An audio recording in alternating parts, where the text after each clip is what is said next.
Pembahasan soal resmi simulasi tes kemampuan akademik dari Pusmendik Kemendikbud 2025, Matematika wajib tingkat SMA atau MA dan SMK atau MK. Soal yang pertama. Baik, untuk soalnya ini akan kita rapikan terlebih dahulu. Seperempat dijumlah dengan 7/4 dikalikan dengan 8/21 adalah. Baik, jadi di sini ada penjumlahan dan perkalian pecahan, maka dari sini yang akan kita kerjakan terlebih dahulu itu adalah yang perkalian. Sehingga di sini 7/4 dikali 8/21, 8 dibagi 4 di sini adalah 2, dan 21 dibagi 7 di sini 3.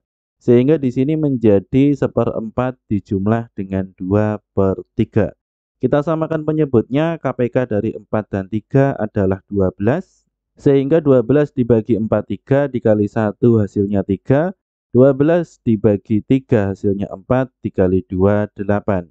Sehingga 3/12 dijumlah dengan 8/12 hasilnya 11/12. Maka untuk jawabannya adalah 11/12.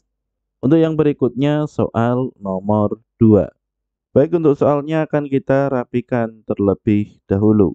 Mirna akan memproduksi 2 jenis kue dengan modal 8 juta rupiah.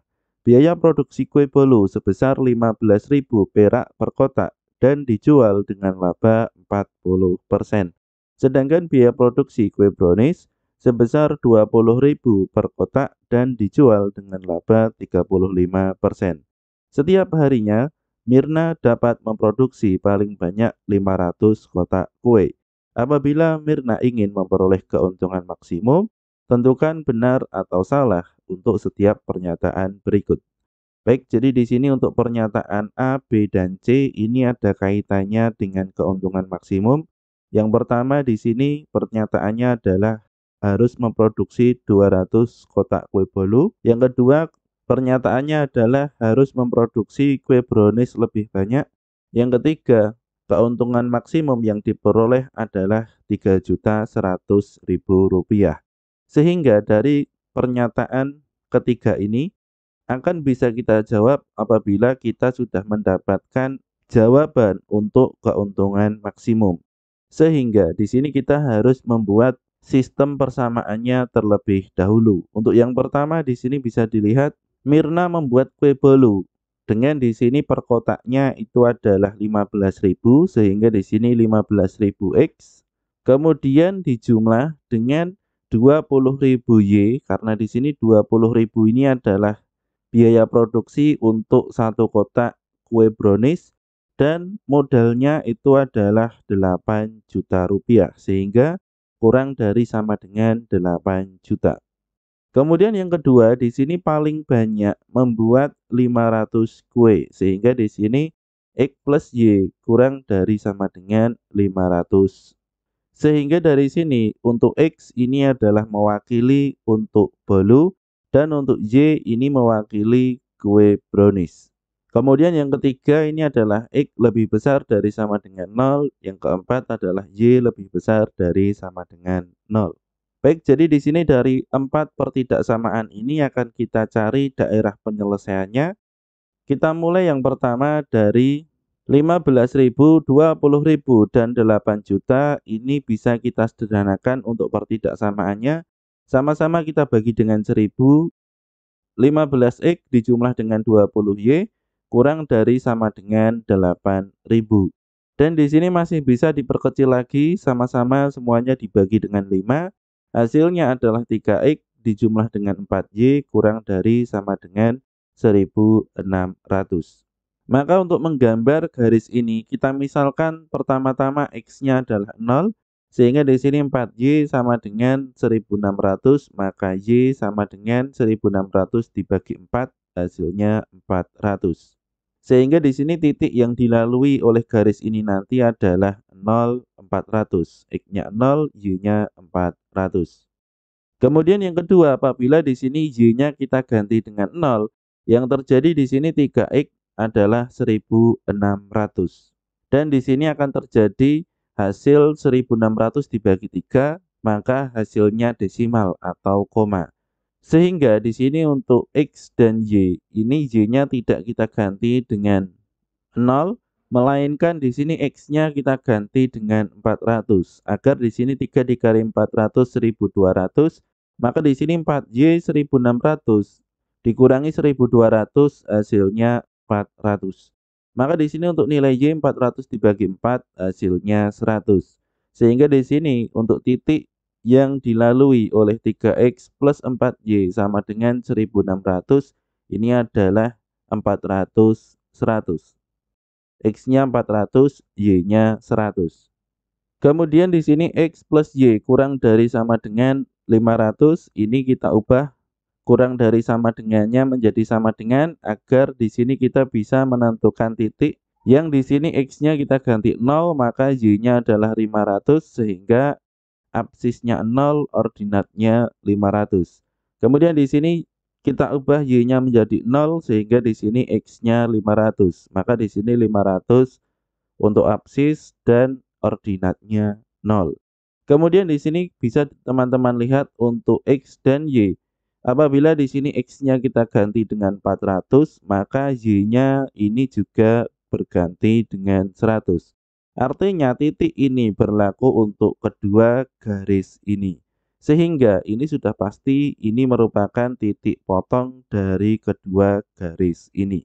Untuk sketsanya kurang lebih gambarnya adalah seperti ini.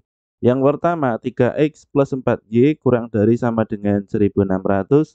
Titik yang dilalui itu adalah titik 0, 400, 0, 400, dan 400, 100, 400, 100. Sehingga di sini dari dua titik ini kita tarik garis yang menghubungkan kedua titik, maka akan terbentuk garis 3X plus 4Y sama dengan 1600.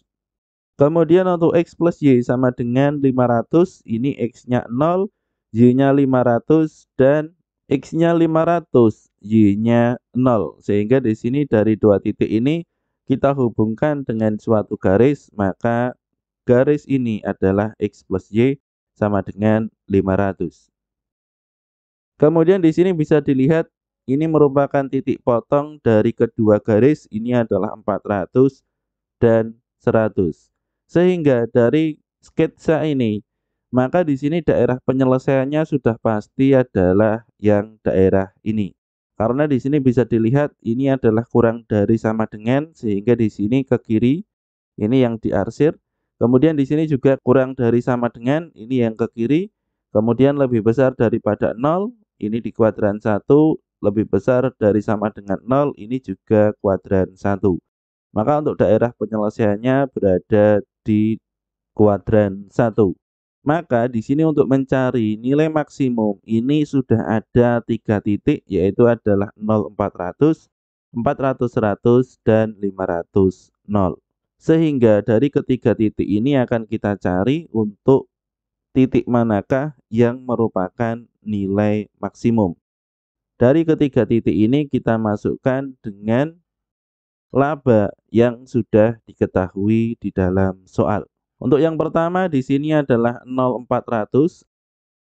Artinya di sini untuk X-nya atau kue bolu ini tidak dibuat Mirna, melainkan Mirna hanya membuat kue brownies sebanyak 400 kotak. Sehingga di sini 400 dikali 35% atau dikali laba dari 20.000. Sehingga hasilnya ini adalah 400 dikali 35/100 dikali 20.000. 400 dibagi 104 dikali 35 dikali 20.000 hasilnya 2.800.000. Ini untuk titik yang pertama. Untuk titik yang kedua di sini 400 dan 100, artinya di sini Mirna membuat kue bolu sebanyak 400 kotak dan membuat kue brownies sebanyak 100 kotak. Sehingga di sini 400 dikali 40% dikalikan dengan 15.000, hasilnya adalah 2.400.000, dan 100 dikali 35% dikali biaya produksinya 20.000, sehingga 100 dikali 35/100 dikalikan dengan 20.000, hasilnya 700.000. Sehingga di sini Mirna mendapat keuntungan 3.100.000. Kemudian untuk titik yang ketiga ini adalah 500 nol. Artinya di sini Mirna hanya membuat kue bolu sebanyak 500 kotak. 500 dikali 40% dikali 15.000 karena ini merupakan harga dari produksi. Sehingga di sini 500 kali 40/100 dikali 15.000 hasilnya 3 juta. Sehingga dari ketiga titik ini tadi, apabila ini kita rekap menjadi satu, maka di sini kita ketemu tiga angka, yaitu adalah 2.800.000, 3.100.000, dan 3 juta. Dari ketiga ini, jawaban yang benar itu adalah jawaban yang dua ini. Artinya di sini Mirna harus membuat 400 bolu dan 100 brownies agar mendapat keuntungan 3.100.000. Sehingga di sini bisa kita lihat Mirna harus memproduksi 200 kotak bolu. Di sini salah karena harus memproduksi 400, yang benar Mirna harus memproduksi kue brownies lebih banyak. Di sini juga salah karena bolunya harus lebih banyak atau lebih besar daripada brownies. Kemudian yang ketiga, keuntungan maksimumnya 3.100.000, di sini benar. Baik, inilah pembahasannya. Kemudian yang berikutnya kita ke nomor 3. Baik, untuk soal nomor 3, ini merupakan suatu trapesium yang terdiri dari dua garis sejajar. Kemudian juga ada dua garis yang sama, kemudian dipotong oleh satu garis. Untuk lebih mudah, ini akan kita rapikan untuk soalnya kurang lebih seperti ini. Baik, untuk trapesiumnya ini akan kita buat ulang menjadi seperti ini. Pada trapesium berikut, AD sama dengan BC. Baik, jadi di sini AD sama dengan BC. AB sejajar dengan DC. AB sejajar dengan DC. AB lebih besar dari DC. AB lebih besar dari DC. Sudut BAD sama dengan 70 derajat. Sudut BAD maka di sini 70 derajat dan sudut ABD sama dengan 30 derajat. ABD di sini 30 derajat. Maka di sini bisa dilihat sudut DAB dan CBA ini merupakan sudut yang besarnya sama. Karena di sini ada satu garis lurus dan di sini ada satu garis yang sama. Dan trapesium ini merupakan trapesium sama kaki. Sehingga di sini untuk sudut CBD ini adalah 40 agar di sini besar sudutnya sama. Tentukan benar atau salah untuk setiap pernyataan berikut terkait dengan besar sudut pada trapesium ABCD. Untuk yang A, besar sudut BCD itu adalah 110. BCD maka di sini 110, jawabannya adalah benar karena di sini sudut C dijumlah dengan sudut B hasilnya adalah 180. Atau di sini sudut C dijumlah dengan sudut A hasilnya 180. Sehingga di sini sudah ada 70, maka di sini sudut C atau sudut BCD ini adalah 110. Kemudian sudut CBD itu adalah 40 derajat. Ini tadi sudah kita jawab.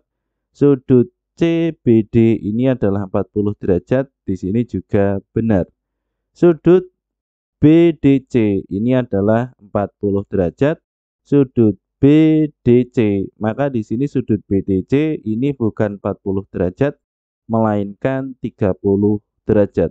Mengapa demikian? Karena di sini ada dua garis sejajar yang dipotong oleh satu garis, sehingga di sini besar sudut ini dan sudut ini, atau di sini besar sudut DBC ini sama dengan besar sudut ABD.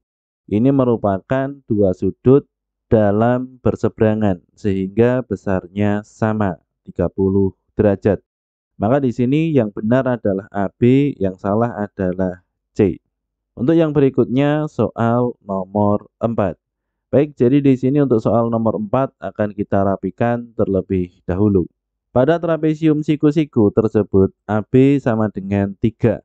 Baik, jadi di sini AB sama dengan 3, maka di sini tinggi dari trapesium ini adalah 3.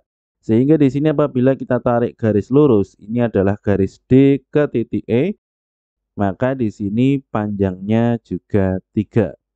AD kurang dari sama dengan BC. AD kurang dari sama dengan BC. Apakah keliling trapesium tersebut lebih dari 25? Putuskan dengan tambahan informasi pernyataan 1 dan pernyataan 2. Berikut cukup untuk menjawab pernyataan tersebut. Baik, jadi di sini nanti apakah pernyataan 1 saja cukup, 2 saja cukup, atau harus bersama-sama, atau di sini 1 cukup, 2 cukup, atau di sini 1 dan 2 tidak cukup. Sehingga di sini kita mulai dari pernyataan yang pertama, luas trapesium ABCD itu adalah 24. Baik, jadi di sini hanya bermodal luas trapesium dan tinggi trapesium, kita diminta untuk mencari keliling dari trapesium tersebut apakah lebih besar dari 25. Maka di sini untuk pernyataan 1 ini tidak cukup. Karena apabila kita ingin menghitung keliling dari trapesium, kita harus mengetahui panjang dari BC, kemudian juga CD, kemudian juga AD.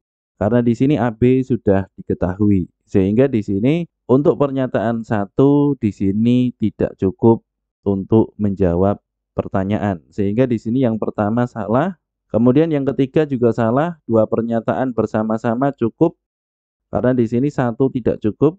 Karena di sini diketahui 1 saja cukup, maka di sini 1 tidak cukup. Pernyataan 1 saja cukup, pernyataan 2 saja cukup, 1 di sini tidak cukup. Maka di sini hanya ada 2 dan 5. Apakah nanti pernyataan yang kedua ini cukup untuk menjawab pertanyaan ataukah tidak cukup untuk menjawab pertanyaan? Maka di sini BC sama dengan 10 dan CD sama dengan 5. Baik, jadi di sini untuk BC ini adalah 10 dan CD ini adalah 5. Maka di sini bisa dilihat untuk CD5, CDE ini merupakan segitiga siku-siku. Artinya di sini berlaku triple Pythagoras. Sudah ada 3 dan 5, maka di sini harus ada 4. Sehingga di sini untuk CE ini adalah 4. Kemudian karena di sini BC adalah 10, BC 10, sementara di sini CE sudah diketahui 4, maka di sini untuk BE ini adalah 6. Karena di sini BE panjangnya sama dengan AD, maka di sini juga 6. Sehingga di sini kita bisa menghitung keliling trapesium, kita jumlahkan 3 ditambah 10 ditambah 5 ditambah 6, hasilnya 24. Maka di sini apakah keliling trapesium lebih dari 25? Jawabannya adalah tidak. Sehingga kita tadi hanya menggunakan pernyataan yang kedua dan kita sudah bisa menghitung keliling trapesium. Artinya di sini pernyataan 2 saja itu cukup karena di sini kita bisa mengetahui panjang dari BC, CD, dan AD sehingga di sini keliling bisa kita hitung. Artinya di sini pernyataan 2 saja cukup, tetapi pernyataan 1 saja tidak cukup. Kemudian untuk yang berikutnya soal nomor 5. Baik, untuk soal nomor 5 ini akan kita rapikan terlebih dahulu. Suatu tangga dengan panjang 6 meter, sehingga di sini tangga ini adalah 6 meter, disandarkan pada dinding vertikal. Sudut yang dibentuk tangga dengan lantai adalah 60 derajat. Tinggi dinding yang disentuh ujung tangga adalah, baik, jadi di sini kita akan mencari tinggi dinding yang disentuh oleh ujung tangga. Ini adalah materi trigonometri yang di video kami sebelum-sebelumnya sudah pernah kita bahas mengenai sinus, kosinus, tangen, kotangen, sekan, dan kosekan untuk 60 derajat. Kurang lebih pembahasannya adalah kita bahas secara konsepnya sehingga di sini kita menemukan angka-angka untuk sudut 60 derajat. Untuk sinus 60 derajat itu adalah setengah akar 3. Kenapa di sini kita menggunakan sinus? Karena di sini untuk sin itu adalah sisi depan per sisi miring. Karena di sini yang dicari itu adalah sisi depan, sementara yang diketahui itu adalah sisi miring. Maka di sini untuk sin 60 derajat itu adalah tinggi dinding yang disentuh oleh tangga dibagi dengan sisi miring ini adalah panjang tangga. Sehingga di sini 6 meter, sin 60 derajat ini adalah setengah akar 3. Kemudian di sini yang ditanyakan adalah tinggi dinding yang disentuh tangga. Maka di sini tinggi dinding yang disentuh tangga ini adalah setengah akar 3 dikalikan dengan 6. Sama saja di sini 6 dibagi 2 hasilnya adalah 3 dikalikan dengan akar 3 sehingga 3 akar 3 meter. Ini adalah tinggi dinding yang disentuh oleh tangga. Maka untuk jawabannya adalah 3 akar 3. Berikutnya kita masuk soal yang keenam. Baik, ini untuk soalnya akan kita rapikan terlebih dahulu. Rata-rata nilai ulangan 17 murid dari skala 100 adalah 83. Ada 3 murid mengikuti ujian susulan, sehingga rata-rata nilai ulangan dari 20 murid menjadi 82. Kemudian, tentukan semua pernyataan berikut yang benar terkait dengan nilai ketiga murid yang mengikuti ujian susulan. Jawaban benar lebih dari 1. Baik, jadi di sini ada 5 pernyataan yang ini nanti akan kita cari manakah pernyataan yang benar dari kelima pernyataan tersebut. Dan di sini diberitahu di dalam soal itu adalah jawaban yang benar lebih dari 1. Artinya di sini nanti apabila kita sudah menemukan satu jawaban yang benar, ini akan kita lanjutkan sampai mencari kelima-limanya. Tidak menemukan satu kemudian selesai. Maka kita mulai dari yang pertama, jumlah nilai ketiga murid yang mengikuti ujian susulan adalah 229. Baik, jadi di sini untuk yang lainnya akan kita hapus terlebih dahulu. Baik, sekarang kita fokus di pernyataan yang pertama, yang lainnya ini akan kita hapus terlebih dahulu. Maka di sini harus kita pahami, yang pertama adalah rata-rata, itu adalah jumlah data dibagi banyaknya data. Sehingga di sini rata-rata nilai ini adalah jumlah nilai siswa apabila dijadikan menjadi 1 dibagi dengan banyaknya siswa. Karena di sini semula ini ada 17 murid sehingga di sini banyaknya siswa ada 17. Kemudian di sini jumlah nilainya belum diketahui dan di sini rata-ratanya diketahui 83. Sehingga di sini jumlah nilai dari 17 murid ini adalah 83 dikali 17, hasilnya 1411. Kemudian di sini ada 3 murid yang mengikuti ujian susulan sehingga di sini 17 ditambah 3 di sini menjadi 20 murid, maka rata-rata gabungannya ini menjadi 82. Sehingga di sini bisa kita tulis rata-rata gabungan ini adalah jumlah nilai gabungan.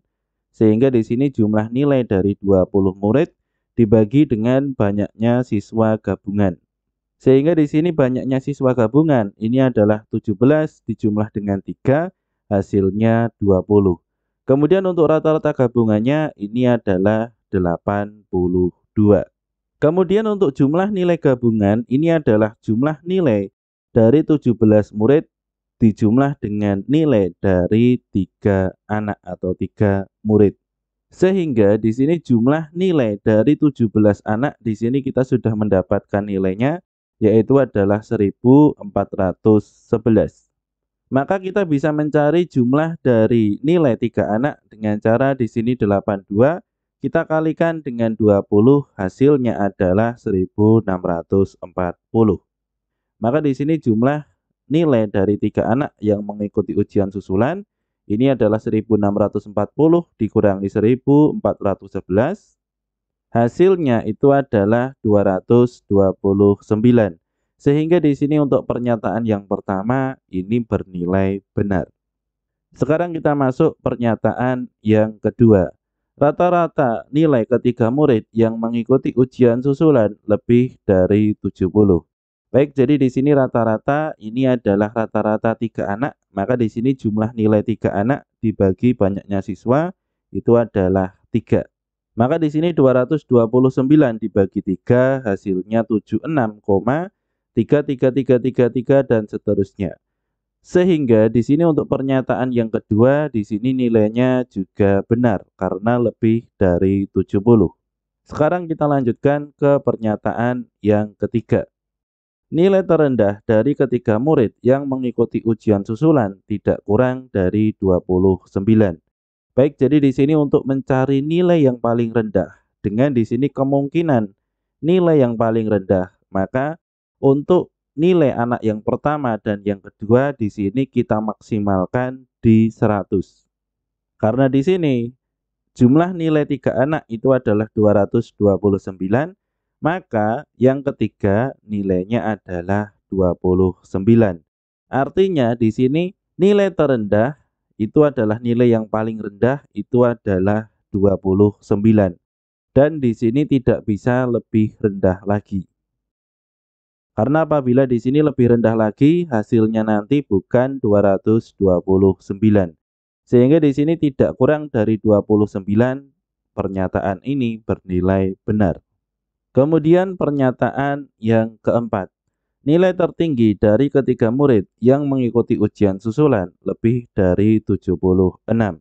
Baik, jadi di sini kita akan mencari nilai tertinggi yang di sini paling rendah. Apakah ini nanti hasilnya lebih dari 76 ataukah kurang dari 76.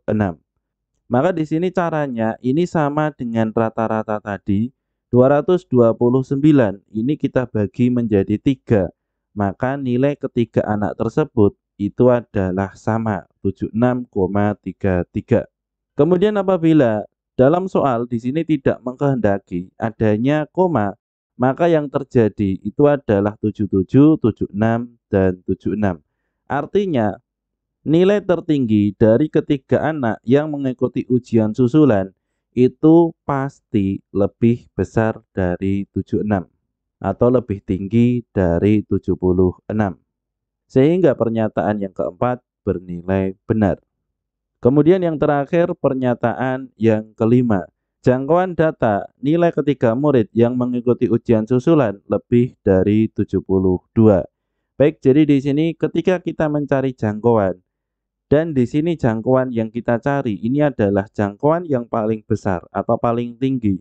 Maka kita pakai nilai yang di sini adalah nilai salah satu murid ini yang paling tinggi dan murid yang lain ini yang paling rendah.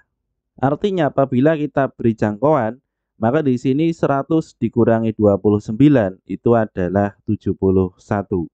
Artinya di sini jangkauan tertinggi yang bisa dimiliki oleh ketiga anak tersebut itu hanyalah 71.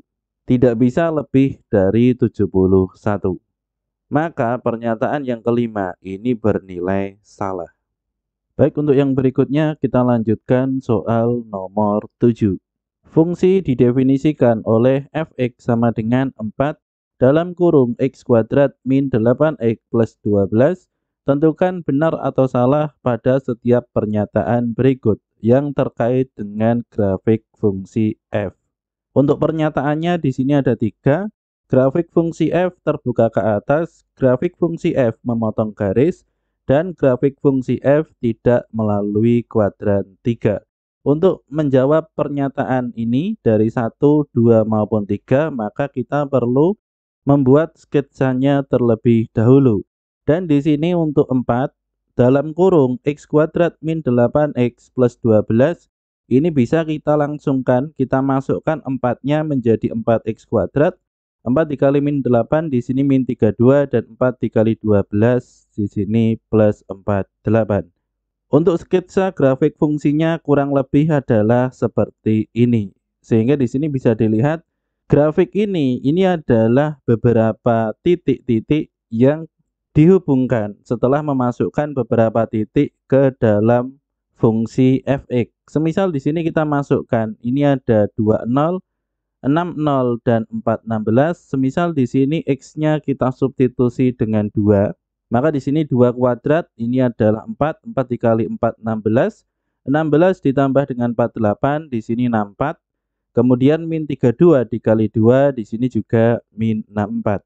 Sehingga di sini 64 dikurangi 64, maka di sini untuk fx atau y-nya ini adalah 0. Kemudian juga semisal di sini x-nya kita substitusi dengan 6. 6 kuadrat di sini 36 dikalikan 4. Hasilnya adalah 144. 144 dijumlah dengan 48 hasilnya 192. Kemudian di sini min 32 dikali 6 hasilnya adalah min 192 ditambah dengan 192, maka untuk nilai fx atau nilai untuk y adalah 0.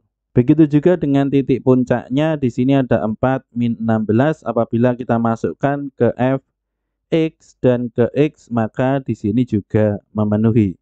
Sehingga di sini untuk yang A, apakah grafik f terbuka ke atas, maka jawabannya adalah benar. Karena bisa dilihat di sini terbuka ke atas. Kemudian grafik fungsi f memotong garis y sama dengan min 18. Garis y sama dengan min 18. Garisnya adalah garis horizontal yang di sini berapapun nilai x, maka y-nya itu adalah min 18. Dan di sini bisa dilihat antara grafik fx sama dengan 4x kuadrat min 32x plus 48 dengan y sama dengan min 18, di sini tidak saling memotong. Karena di sini titik puncaknya itu adalah 4 min 16, sehingga di sini tidak sampai ke min 18. Maka di sini apakah grafiknya memotong di y sama dengan min 18? Maka di sini salah. Kemudian untuk yang ketiga, grafik fungsi f tidak melalui kuadran 3, di sini benar karena di sini bisa dilihat kuadran 3 adalah di sini x-nya negatif dan y-nya juga negatif. Apabila kita lihat dari grafik fungsi di dalam soal, apabila di sini kita buat sketsanya, ini tidak melalui kuadran 3. Untuk yang berikutnya akan kita lanjutkan soal nomor 8. Baik, untuk soalnya akan kita rapikan terlebih dahulu. Tagihan listrik bulanan di sebuah apartemen dihitung berdasarkan jumlah energi listrik dalam kilowatt hours atau kWh yang digunakan. Apartemen tersebut masih menggunakan meteran listrik yang berbeda dari penggunaan token. Biaya tagihan listrik dihitung dengan rumus Fx sama dengan 1350 X dijumlah dengan 25.000. Keterangan Fx adalah total tagihan listrik dalam rupiah, sehingga untuk Fx-nya ini adalah besar tagihannya. Dan untuk X ini adalah jumlah pemakaian energi listrik atau 1 kWh. Sehingga di sini apabila X-nya 1 maka itu adalah 1 kWh, X-nya 2 maka 2 kWh, X-nya 3 kWh, dan seterusnya. Andi merupakan salah satu penghuni apartemen tersebut yang menerima tagihan pembayaran listrik seperti terlihat pada gambar berikut. Dia menyadari bahwa penggunaan listrik sebulan terakhir lebih dari penggunaan listrik biasanya. Jadi di sini Andi menyadari bahwa penggunaan bulan terakhir lebih dari penggunaan biasanya. Berdasarkan informasi tersebut, biasanya berapa besar penggunaan listrik di apartemen Andi? Pilihan jawaban yang benar. Jawaban benar lebih dari 1. Baik, jadi di sini untuk biaya tagihannya ini dihitung dengan rumus Fx sama dengan 1350 X dijumlah dengan 25.000. Sementara di sini Andi memiliki tagihan listrik sebesar 160.000. Artinya di sini untuk Fx atau total tagihannya itu adalah 160.000. Kemudian ruas kiri dan ruas kanan sama-sama kita kurangi dengan 25.000. Maka di sini menjadi 1350 X itu adalah 135.000 rupiah. Maka di sini untuk nilai X itu adalah 135.000 dibagi dengan 1350, hasilnya adalah 100. Sehingga pada bulan terakhir Andi menghabiskan atau jumlah pemakaian energi listriknya itu adalah 100 kWh. Kemudian yang ditanyakan ini adalah berdasarkan informasi tersebut, biasanya berapa penggunaan listrik di apartemen Andi? Yang ditanyakan adalah biasanya, sehingga di sini yang ditanyakan bukan 100 ini, karena 100 ini adalah bulan terakhir dan di sini lebih besar dari biasanya. Sehingga karena di sini 100 ini lebih dari biasanya, maka biasanya ini tidak sampai 100 kWh. Maka untuk jawabannya, ini yang di bawah 100 kWh itu adalah 85 kWh dan 90 kWh. Kemudian untuk yang berikutnya kita lanjutkan soal nomor 9. Baik, untuk soal nomor 9 ini akan kita rapikan terlebih dahulu. Pak Andi akan mempresentasikan desain gedung berukuran 60 cm kali 60 cm. Sehingga di sini bisa dilihat ini 60 cm kali 60 cm. Menggunakan proyektor ke layar berukuran 2,4 meter kali 1,8 meter. Sehingga di sini bisa dilihat ini sudah ada 2,4 meter, maka di sini tingginya adalah 1,8 meter yang dipasang di depan ruang rapat orientasi horizontal. Ini sudah berbentuk horizontal. Kemudian proyektor menghasilkan perbesaran proporsional tergantung jaraknya dari layar. Sehingga di sini bisa dilihat perbesaran proyektor ini adalah proporsional 0,6 dikalikan jaraknya. Dan jarak yang digunakan ini adalah 3 meter. Pak Andi menempatkan proyektor dengan jarak yang menghasilkan skala perbesaran seperti pada gambar berikut. Ini adalah skalanya.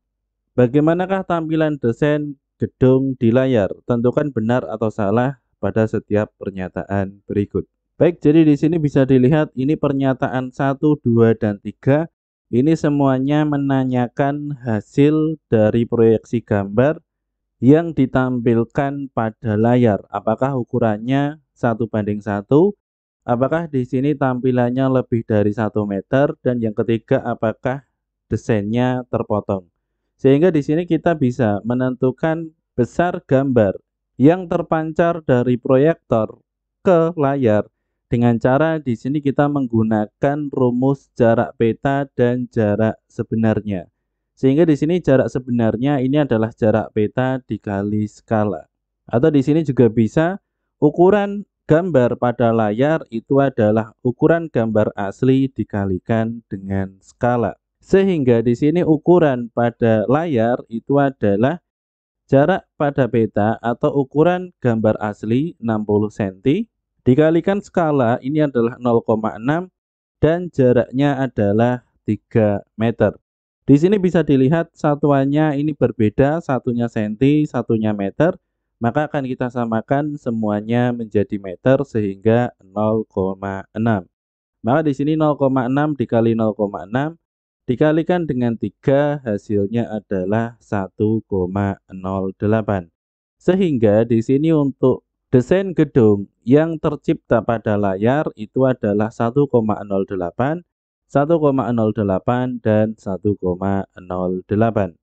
Maka di sini untuk pernyataan yang pertama perbandingan ukuran tampilan desain di layar adalah 1:1. Ini adalah benar karena di sini panjang dan lebarnya atau sisi-sisinya sama. Kemudian ukuran panjang dan lebar tampilan desain pada layar lebih dari 1 meter, di sini juga benar karena di sini 1,08 meter. Kemudian untuk yang ketiga terdapat bagian gambar asli desain yang terpotong dalam tampilan pada layar. Di sini jelas salah karena ukuran layar di sini sangat lebar 2,4 dikali 1,8, sementara yang dibutuhkan ini hanya 1,08 kali 1,08.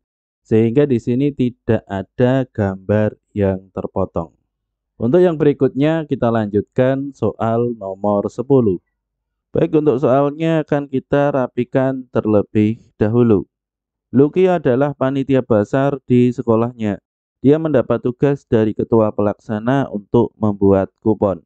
Dia ingin setiap kupon memiliki kode akses yang unik kode akses kupon bazar itu memiliki 5 karakter dengan format sebagai berikut. A, X, B, Y, C. Dengan A, B, dan C menyatakan huruf-huruf serta X dan Y menyatakan angka. Tidak boleh ada angka atau huruf yang saling diulang. Berapa banyak kode akses berbeda yang dapat dibuat. Baik, untuk pembahasan soal ini merupakan aturan pengisian tempat dari kombinatorik yang sudah pernah kita bahas di video-video kami yang sebelumnya. Kurang lebih nanti adalah seperti ini. Misalkan Pak Ferdi memiliki 3 jas dan 4 dasi, berapa banyak pilihan yang bisa dipilih oleh Pak Ferdi? Sehingga di sini tinggal kita kalikan 3 dikali 4, maka di sini ada 12 pilihan. Yang di sini bisa dikerjakan dengan cara tabel, kemudian dengan diagram cabang, atau dengan cara pasangan berurutan. Sehingga di sini bisa dilihat, ini kita bisa memilih salah satu apakah dikalikan, ataukah di sini dibuat tabel, ataukah dibuat diagram cabang, ataukah dibuat pasangan berurutan. Karena dalam soal tadi itu merupakan soal yang besar atau soal yang banyak, maka kita menggunakan cara ini yaitu adalah dikalikan. Sehingga dari sini tadi, karena A, X, B, Y, C, untuk A, B, dan C ini merupakan huruf yang terdiri dari A sampai dengan huruf Z. Artinya di sini menyatakan huruf, sehingga di sini A, B, dan Z ini adalah 26, 25, dan 24. Apabila di sini misal A sudah dipakai di depan, maka untuk B di sini hanya ada 25 huruf abjad yang bisa dipakai. Apabila sudah dipakai B, maka di sini ada 24 yang sudah bisa dipakai. Bagi teman-teman yang ingin mengetahui caranya secara lebih detail, bisa dilihat di video-video kami tentang kombinatorik. Di situ kita juga sudah membahas permutasi, kombinasi, kemudian juga permutasi siklis yang di situ sudah pernah kita bahas dengan berbagai cara dan dengan konsepnya. Kemudian di sini untuk X dan Y ini adalah 0 sampai 9, sehingga di sini ada 10, dan untuk Y karena sudah dipakai X maka bersisa 9. Apabila di sini semuanya kita kalikan, 26 kali 10 kali 25 kali 9 kali 24, hasilnya adalah 1.404.000. Sehingga di sini jawabannya adalah yang ketiga. Semoga bermanfaat. Kami dari channel Belatik. Terima kasih sudah menonton video ini. Bagi kalian yang ingin mendukung kami, silahkan cek di kolom deskripsi.